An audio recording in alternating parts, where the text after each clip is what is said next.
les sens externes, excusez-moi, c'est les bruits extérieurs. Hein? Se couper du bruit. On ferme la télé, etc. Ensuite, ferme sur toi la porte. C'est drôle, hein? Ferme la porte sur toi. Alors ça, c'est le silence intérieur, le plus difficile. Parce qu'il y a le murmure. Même quand vous faites le Maranatha, il y a des bouts que vous apercevez que Maranatha continue à se dire, mais que vous dites des choses. Il y a deux postes de radio qui se mélangent, là. Des fois.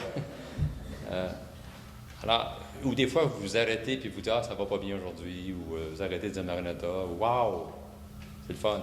Allez, continue. Hein? Alors, vous savez qu'on n'arrête pas, ou on colle pas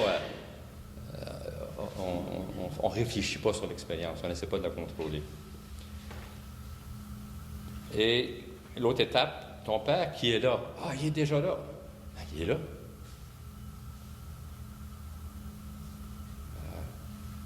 C'est une bonne nouvelle.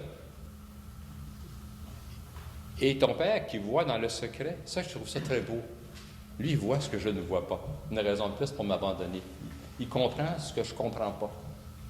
Il peut guérir ce que je ne vois pas. Alors, d'où la confiance. Il va sans doute me donner des informations sur ce qu'il y a là, ou va simplement guérir, puis vous allez dire, ah, c'est drôle, là. On voit ça, les gens qui font de la méditation, après un certain nombre d'années, il y a des changements qui se produisent. Est-ce qu'il y a eu un moment, il n'y a pas eu de choc, il n'y a pas rien, c'est pas le Saint-Esprit qui est apparu, là, il ne peut pas apparaître, l'Esprit pur. Alors, c'est un texte fondateur. Puis là, il y a un autre petit texte que j'ai pris la peine de copier. C'est un philosophe français.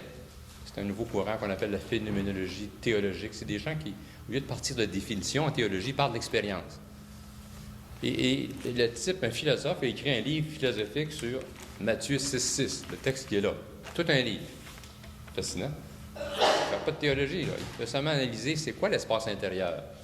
Puis il part de Jésus, là. Et je vous le cite, on peut le lire ensemble. Ben, je vais le lire, là. En entrant et en avançant dans l'espace intérieur, loin de m'enfermer dans un souterrain de plus en plus exigu, je me dirige vers la plus grande ouverture et la plus haute rencontre, celle de la présence personnelle de Dieu. Le vide que je dois faire, j'appelle le wash-out, ou plutôt, laisser être en moi, pas tellement le faire que de le laisser être en moi, est un lieu d'hospitalité pour Dieu. Ah, la visite. Ben, la visite est déjà là, je ne le savais pas. Mais ma plus haute possibilité, s'agissant de l'identité personnelle, est de la rendre habitée par lui. Alors, c'est la chambre intérieure. Encore là, c'est important de savoir qui est dans cette chambre intérieure. Si je fais l'expérience d'un Dieu amour, je vais essayer à tout moment d'être là. Si j'ai un Dieu qui ne s'occupe pas de moi, de temps en temps, m'aller le voir. Là, ça va être la question qu'on va aborder plus tard. Comment arriver à se laisser configurer par Dieu, à ce qu'il se révèle à moi comme il le veut. Et c'est intéressant, cet auteur-là. Je ne vous conseille pas le livre, vous allez maillir. Parce que le livre est très difficile à lire. Je suis philosophe moi-même, puis il y a des bouts que je ne comprends pas. Bon, c'est un livre qui est bon pour l'humilité. Mais il y a des sections qui se comprennent très, très bien quand même. Alors, ce qu'il nous montre, lui, c'est... Là, il va aller voir dans les pères de l'Église. C'est drôle, hein, parce que je pense à Origène. Je vais vous donner quelques exemples. Origène, il va parler de la chambre intérieure comme le sanctuaire. Un temple, un oratoire où la prière est silencieuse. Origène, là, vous êtes en 185 et 253, là, c'est vieux. Mais voyez-vous comment ça se déplace? C'est l'espace intérieur. Dieu est présent. Hein? Ça devient la cellule. Dans le cas des moines, ça va devenir la cellule, la chambre nuptiale. Dans le cas des mariages nuptiaux. Un temple. Puis quand Saint Paul nous dit que nous sommes le temple de l'Esprit, ce qu'il utilise, c'est le mot corps. Et en grec, c'est le soma. C'est pas mon âme qui est le temple de l'Esprit, c'est mon corps. Fascinant. C'est pas mon âme, là, c'est le corps. L'âme, c'est ce qui rend la vie possible. Et quand je suis mort, je suis plus vivant. Mais mon corps, ça va être le corps vivant, puis quand je meurs, il n'y a plus rien. Puis après, ça va être le corps, on appelle ça le corps spirituel, Saint-Paul, hein? Le corps pneumatique. Mais c'est le corps. Alors, le corps est le temple, la demeure de Dieu. Le corps est un tabernacle. Vous êtes chacun... faites attention quand on dit ça à quelqu'un. Ensuite, on va voir Augustin. C'est dans l'homme intérieur qu'habite le Christ. Ah oui, c'est Augustin, ça. Là. C'est dans l'homme intérieur qu'habite. Il habite là, il demeure là. Mais la question, on va se demander, qu'est-ce qui fait qu'il demeure là? C'est-tu parce que j'ai communié? Oui, mais... Ou c'est parce que j'ai été baptisé, ou parce que je suis créé à l'image de Dieu? Parce que Dieu s'est fait homme, puis en se faisant homme, ça a tout changé dans ce qu'est un homme? Question sur laquelle on va réfléchir. Bon, vous aviez comme Saint Benoît, je vous le disais, je vais vous citer la règle de Saint Benoît, c'est par une inclination de tête ou une prostration du corps qu'on adorera en eux, les autres, le Christ que l'on reçoit. C'est bon. Ça change. Quand nos enfants arrivent, nos petits-enfants, c'est le Christ qu'on reçoit. Pas obligé de leur dire. Mais ils vont le sentir dans notre regard. Ils vont le sentir. Et la personne qui vient vous demander de l'argent, l'itinérant, dans son regard, même si vous lui donnez de l'argent, que vous savez qu'il va prendre la dose, vous ne savez jamais à quel moment ce regard, ce reflet que vous lui envoyez de lui-même comme étant quelqu'un qui est bon, qui est un enfant de Dieu, vous venez de lui dire. C'est souvent le non-verbal qui va faire ça. Vous ne savez jamais. Ça vous appartient plus après. Vous avez Guillaume de Saint-Thierry. Là, on est au Moyen-Âge. Ça, c'est les moines. Alors, ça va. Il va vous dire la cellule intérieure est ta conscience que doit habiter Dieu. Vous, si les gens vous disent, mais c'est quoi cette affaire-là de Dieu qui habite en toi? Voyons, c'est du panthéisme, ça, là. C'est pas catholique, ça, cette affaire-là. Méditation chrétienne, c'est dangereux, ça. Hein? Alors, la conscience intérieure est ta conscience que doit habiter Dieu. Plus intérieure que tout ce qui t'est intérieur avec ton esprit. Plus intérieur que ton intérieur. Hein? On a ça chez Saint-Augustin, hein? Dieu qui est tout. Hein? Je te cherchais dehors, tu es dedans. Il y a une chanson de Robert Lebel là-dessus. Et Dieu il est plus profond. C'est plus profond en moi-même. Alors, c'est par l'inhabitation trinitaire en nous que nous entrons en communion avec l'Esprit Saint et qu'émerge la connaissance et l'amour de Dieu. Il est influencé, ce moine-là, par Scott Erigène, selon lequel c'est Dieu lui-même qui sème en nous. Vous connaissez Saint Paul, hein, qui dit comment Dieu prie en nous. Alors, on est dans la Trinité, c'est une relation amoureuse, ça circule. Alors, nous, à cause de Dieu qui s'est fait homme par Jésus, mais on est dans ce beau tournoiement amoureux. Alors, une dernière citation. Nous sommes, dis-je, de la race de Dieu, tous Dieu. Oups, là. Je ne sais pas s'il doit être saint, lui, là, mais... alors, c'est un bon moine. Alors, nous sommes, c'est un des grands-pères cisterciens. Nous sommes, dis-je, de la race de Dieu, tous Dieu et Fils du Très-Haut, en vertu d'une certaine parenté spirituelle. Alors voilà, ça nous donne un bon éclairage là-dessus. Bon, alors ça va. Alors Dieu est déjà là, il habite en nous, il habite en chacun. Maintenant, sur quoi on peut s'appuyer pour justifier ça? D'abord sur la création. Dieu a créé l'homme à son image et à sa ressemblance. Avez-vous déjà changé d'ordinateur des fois? Hein? Alors, savez-vous, on appelle ça, on fait une image de mon ordinateur. On fait une image. Le technicien, là, il va faire une image à votre ordinateur, puis il va vous la remettre dans votre ordinateur après. Mais une image, ça suppose que tout ce qui est dedans, dans votre ordinateur, va être dans l'image. Sinon, il va vous manquer des bouts. Alors, c'est Grégoire de Nice qui va prendre cette image-là. Dieu nous a créés à son image. Alors, il nous a donné tout ce qu'il faut pour revenir vers lui. Ça change tout. Alors, il y en a qui ont des visions d'autres de nos amis qui, lui, Dieu ne s'occupe pas de moi. Ça vient de son père. Son père, ils ont appris à être autonomes. Okay? Le père ne s'occupait pas d'eux. Vous allez vous débrouiller dans la vie. C'est bon, l'autonomie, c'est une valeur. Hein? Alors, puis lui, c'est drôle, il est devenu cadre, gestionnaire. Ça va bien. Hein? Alors, dans sa vie spirituelle, il n'avait jamais prié Dieu, lui. On ne demande pas rien à Dieu. Il ne lui demandait pas. Il allait à la messe. Il méditait. Ou à travers Compostelle, puis la prière méditative, là, il a pris conscience de ça. Puis là, il a fini par être dans des situations où il s'est mis à prier. Mais là, il a pris conscience tout d'un coup, il a pris conscience de ça à 78 ans. 78 ans, qu'il n'avait jamais fait de demande à Dieu, que Dieu ne s'occupait pas de lui. Mais là, c'est le fun de vieillir. Là, il y en a 84, puis ce type-là nous raconte, là. Il nous raconte, là, il faut absolument qu'il publie.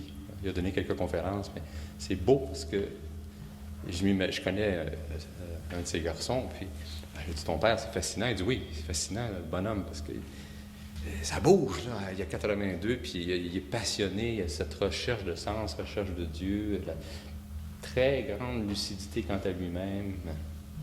Mais encore là, l'image de Dieu. Des fois, ça avait un Dieu bonasse, un Dieu qui est loin. Alors, une fois qu'on a refait le wash-out, hein, l'espèce de purgation, nettoyage, là, après, il va falloir se laisser configurer par le Christ, déjà dans sa présence. Il y a un travail qui se fait, c'est lui seul qui est à même de le voir. Mais après ça, on va avoir d'autres pratiques. Je sais pas moi, la Lectio Divina va nous aider parce que là, on va faire la rencontre de Jésus-Christ. On va être mieux capable de lire la parole, de l'écouter, parce qu'on va moins se projeter dessus. On va avoir de l'espace. On va être les oreilles ouvertes. On ne lira pas le texte en fonction de nos intérêts. Puis d'autres pratiques, la liturgie, par exemple, vont nous aider maintenant à nous reprogrammer dans un autre temps. Alors, pour en arriver à ça, il faut aussi, puis par rapport aux images de Dieu, il y a des blessures. Nous avons des fois dans nos groupes des gens qui ont eu des abus, cas d'inceste. Alors, la figure du père, c'est pas évident partout, hein. Puis la mère, elle ne m'a pas protégé. Alors, ça fait des raccourcis dans la vie spirituelle. Et c'est très, très beau parce qu'à travers la prière de consentement ou à travers la Maranatha, ils font une expérience très intime de Dieu, qui permet de... La relation qui a foiré, là, c'est de réussir dans la relation avec Dieu. C'est dans le présent qu'on réussit. C'est pas en jouant dans les... On ne fait pas de régression, de raconter ce qui s'est passé, Non, c'est dans la relation avec Dieu, dans cette pratique-là, je me sens bien. Puis tranquillement, la personne se sent bien elle-même, puis elle se sent en présence de Dieu, qui n'a pas de visage. Une personne me disait qu'elle n'était pas capable d'avoir une barbe. Mais c'est très beau de voir la transformation qui se fait. Je me souviens dans les retraites, nous on a des retraites de 6 jours et 10 jours, c'est 3 heures par jour environ. Rendu à la première journée, tout le monde est aïe, yeah. Deuxième journée, troisième journée, on a mal au dos. Puis on se demande qu'est-ce qu'on fait là. Là, des fois, ça descend un peu. Le travail se fait. Et vous, c'est étrange comment ça se fait. Il y a une dame qui, elle, ce qui était problématique, c'était le rapport à son père. Il y a une retraite, entre autres, on voyait qu'elle était... elle portait ça, elle était un petit peu affligée. Et la deuxième retraite, c'est dans la marche. Nous, on fait une marche méditative entre les méditations. Et tout d'un coup, on était à Rougemont, à l'abbaye, puis dans une des salles, il y a un très beau crucifix. Et c'est drôle, hein, elle a vu son père sur la croix. Ben non, elle ne l'a pas vu. Là. Mais, alors, c'est impressionnant. C'est comme si elle a eu de la compassion. Elle a perçu son père, qui est une source de souffrance pour elle, comme un homme qui avait souffert. Oh, mais c'est tout un long processus. Et elle n'a pas... c'est pas parce qu'elle a voulu comprendre tout ça, expliquer tout ça. C'est simplement l'espace qu'elle créait, il y avait une espèce de disponibilité, il y a des choses qui remontent, puis il y a des guérisons qui se font. Keating appelle Dieu the divine thérapeute. Ça, c'est le thérapeute divin. Alors, ce qu'il faut faire, c'est de vaincre nos résistances à changer. Et l'histoire d'une vie, c'est d'apprendre à changer, s'adapter. Pas évident. Alors, quand on est enfant, un enfant doit renoncer aux formes narcissiques de satisfaction. C'est pas évident. Vous avez eu des enfants, des petits-enfants. C'est passé du principe de plaisir au principe de réalité, là, c'est pas évident. Et ça fait souvent des heurts dans la petite enfance. L'adolescent qui vit avec les appréhensions des changements dans la puberté. Vous êtes grands-parents, quelques-uns, puis moi, nous avons 4 petites filles, puis il y a 2 ados. Mais on parle beaucoup avec nous, et on voit bien, là, arriver à l'école secondaire, ils sont anxieux. Je me souviens, nos enfants, c'était pareil, au cégep, ils étaient anxieux, je vais me perdre là-dedans. Alors, c'est tous des petits changements là, qui c'est ça la vie.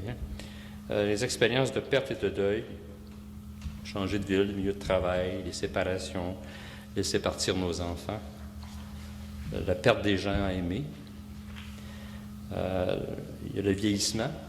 C'est le seul billet de loterie qu'on n'achète pas puis qu'on gagne. On va mourir un jour. Alors, il y a le vieillissement, l'apparition des handicaps. Thomas Keating, la dernière fois, je suis allé à Snowmass, il y a 2 ans, il a fait une conférence, puis il a commencé par nous dire, je pense que je vous l'ai dit, la plus belle chose que Dieu a inventée, c'est la mort. Il y a de quoi vider une salle, là. Parce que, c'est ça, on va vers l'essentiel. Comme les gens qui font le pèlerinage à Compostelle, au début, ils partent avec beaucoup de bagages, puis là, ça, est-ce que c'est essentiel? Alors, avec les handicaps qui apparaissent, on dirait que là, c'est quoi l'essentiel de la vie? C'est pour ça que vous remarquerez que les gens qui méditent, c'est rarement des jeunes. Il y en a quelques-uns ici, des jeunes exceptionnels, non, mais Thomas Keating disait « You have to hit a wall ». Vous devez frapper... c'est quand la conférence de Montréal, ça, le père était à cette conférence-là. Il dit « Vous devez frapper un mur ».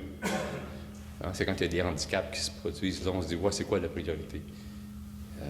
Alors, voyez-vous, il y a déjà dans la personne une forme d'inertie. Le changement, ce n'est pas quelque chose qui nous est donné, je crois. Dans les familles, les travailleurs sociaux savent bien ce qu'on appelle la dimension systémique. Quand il y en a un qui veut changer, les autres la ramènent à ce qu'il était. Dans un couple, quand il y en a un qui bouge, vous remarquez que l'autre, il essaie de... C'est quoi cette affaire-là? Ou on voit dans les groupes, dans les gens qui font la méditation de temps à autre, des conjoints qui n'est pas trop confortable avec ça. C'est comme s'il n'y a pas accès à une partie de l'autre. Elle s'enferme dans son petit coin. Qu'est-ce qu'elle fait? Qu'est-ce qu'elle fait? Ça m'échappe. Puis là, il voit que cette personne-là a grandi, se transforme, mais il n'y a rien à voir là-dedans, lui. Qu'est-ce que je fais là? Puis souvent, ça lui pose une question. Ça interpelle. Puis là, la méditation, ces affaires-là, c'est pour les bouddhistes, puis mais vous remarquerez ça. Il y a des couples, là, moi c'est l'expérience que j'ai, nous sommes quelques couples nous, qui méditons ensemble. Alors ça c'est une très belle expérience, c'est plus facile. Ça nous amène à régler les petits différends rapidement, ce que vous voulez, on est ensemble dans la prière. Alors c'est ça, alors c'est ça, la conscience des handicaps nous amène vers le centre, à nous recentrer. Et puis cette question de la mort devient aussi une question importante. Alors, ça nous amène à nous poser la question de nos programmes de bonheur. C'est Thomas Keating qui a pris ça, on a ça en psychologie. Il dit que quand on est petit enfant, on a des besoins. Puis les 3 besoins fondamentaux, vous les avez là, identifiés. Il y a le besoin de survie, sécurité. Le besoin de contrôle, pouvoir. On a besoin de ça. L'enfant, il va apprendre l'appréhension, apprendre, va contrôler ses sphincters. Il faut développer du contrôle. Sinon, la vie ne fonctionnera pas bien. Besoin d'affection, d'estime, c'est correct, c'est normal. Alors, on a tous ces besoins-là, mais quand dans l'enfance, on ne répond pas comme on voudrait à nos besoins, alors là, il se produit une frustration, il y a des conflits, il peut y avoir des refoulements, ça va être dans l'inconscient, ça va rebondir un peu plus tard, là, dans les rêves ou dans le comportement autrement. Mais on va souvent développer des stratégies de bonheur. L'estime, je sais comment aller la chercher. Il y a des gens comme ça, là, vous les voyez là, arriver, là, ils ont comme une stratégie. Ils veulent avoir leur place, ils veulent être reconnus. Vous avez beau leur dire, tu es une personne extraordinaire. Il y a des gens qui sont exceptionnellement beaux, bons, mais ils se trouvent laids, pas bons. Là, on dirait qu'ils ont comme un filtre qui les empêche de se voir. Ça peut prendre longtemps avant qu'ils en arrivent intégrer l'image positive qu'ils ont d'eux-mêmes. Il y a des gens même qui s'arrangent pour se faire rejeter au bout de la ligne, pour être reconnus. On voit ça chez certains délinquants. Vous avez beau essayer de vous approcher d'eux, ils ne peuvent pas se voir comme quelqu'un qu'on prend dans les bras. Alors ils s'arrangent pour que vous les rejetiez. Ils se sont sentis rejetés, mais au bout de la ligne, c'est eux qui s'arrangent pour que vous les rejetiez. Vous, ils ont pris le dessus. Avant ça, ils étaient victimes de rejet. Maintenant, ils causent leur propre rejet. On voit ça à l'occasion. Des gens qui travaillent avec les délinquants ont observé ce phénomène. Alors, il y a des enfants comme ça qui font les cons à l'école. Hein. C'est toujours grimper partout, faire applaudir la galerie. Vous allez les voir plus loin. Il y a des gens qui développent le contrôle de façon excessive parce qu'ils sont insécures. Hein, des gens qui ne peuvent pas voyager. Il faut qu'ils soient toujours dans leur environnement. Ça peut être le besoin de sécurité aussi. Alors, il y a des gens... Comment faire pour savoir que le programme est on appelle ça des émotions afflictives, là, souffrantes, c'est que c'est disproportionné. C'est pas ajusté. Hein, il y a des gens qui vont faire des colères, là, c'est pas ajusté. Ils ont besoin d'une reconnaissance. C'est pas ajusté.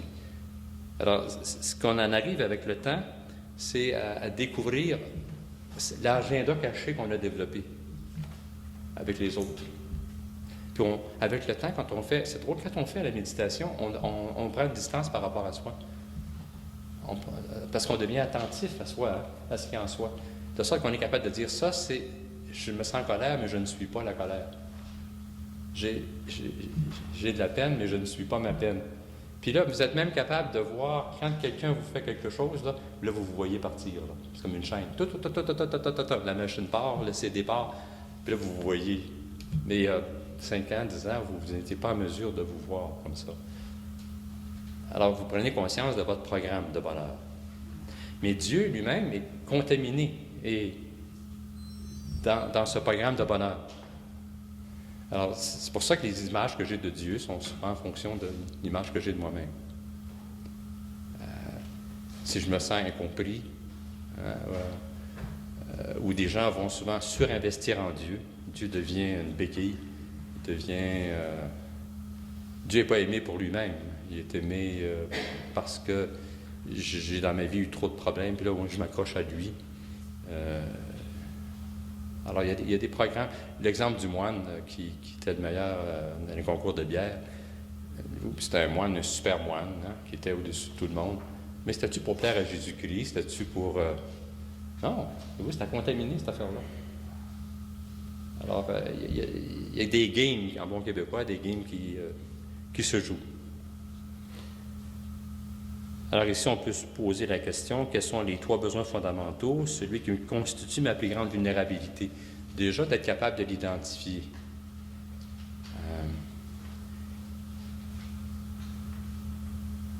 Puis ensuite, quel mécanisme de défense ou stratégie ai-je développé pour assurer la satisfaction de ce besoin?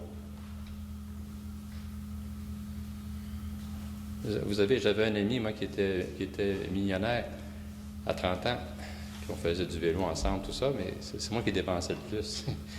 Et lui, il avait été sur l'aide sociale, il avait été pauvre.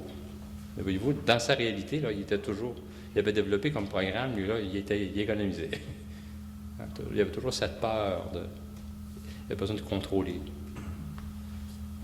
Ou des gens, ça va être le besoin de sécurité très, très grand. Ils vont développer des mécanismes très exceptionnels. Alors, il s'agit de prendre conscience de ces programmes-là. Et la façon d'en prendre conscience, c'est quand on a le regard du Seigneur avec nous. Ça nous permet de nous détacher. Quand vous dites « Viens Seigneur », le Maranatha, si vous avez une colère en dedans de vous, vous avez comme un observateur, hein, puis vous prenez une distance par rapport à vous. Puis je vous expliquerai demain, il y a une méthode qu'on appelle la prière d'accueil, Welcoming Prayer, qui permet, quand une émotion est très forte, simplement si vous faites Maranatha, vous allez dans la sensation, vous allez voir qu'elle se dit. Vous n'êtes pas la colère. Vous avez cette présence. Hein? Vous avez ce regard. Vous décollez par rapport à vos réactions.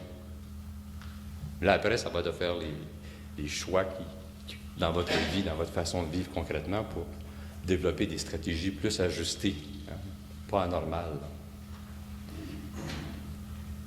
Alors, qu'est-ce qui va m'amener? Alors, j'ai développé des programmes de bonheur, et Dieu fait partie souvent de mes stratégies de bonheur. Qu'est-ce qui fait que des gens... J'ai eu un prof que j'admirais, moi, au séminaire, en méthode. Le prof que j'ai le plus admiré. Du jour au lendemain, il est devenu athée. Impressionnant. Puis après ça, j'ai enseigné avec lui. Il était dans un autre département. Mais j'ai connu 2 prêtres comme ça. Il n'y a pas une fusible qui a sauté quelque part, non? À quoi correspondait le choix de sacerdoce dans ce cas-là, pour que ça casse si rapidement? Alors, vous, c'était comme dans l'agenda, lié à un besoin. Et on voyait le cas souvent où c'était lié à la mort de la mère, assez souvent. Chez les prêtres, j'en ai vu quelques-uns quitter, ou remettre en question, rechoisir, dans beaucoup de cas, de rechoisir le sacerdoce, la vie religieuse. Bon, alors on consent, il faut accepter de dire oui, je suis portant de faire une image de Dieu, je joue des games, là, j'ai un agenda caché. Mais le Seigneur, dès qu'on s'engage à la prière, il nous offre des outils pour nous aider à changer. Et ce sont les fameuses, le rôle de transformateur des nuits de l'âme. Bon, quand les gens, on appelle ça les nuits de l'âme, on va dire « Ah non, mais c'est une grâce, dites-vous ça. » Bon.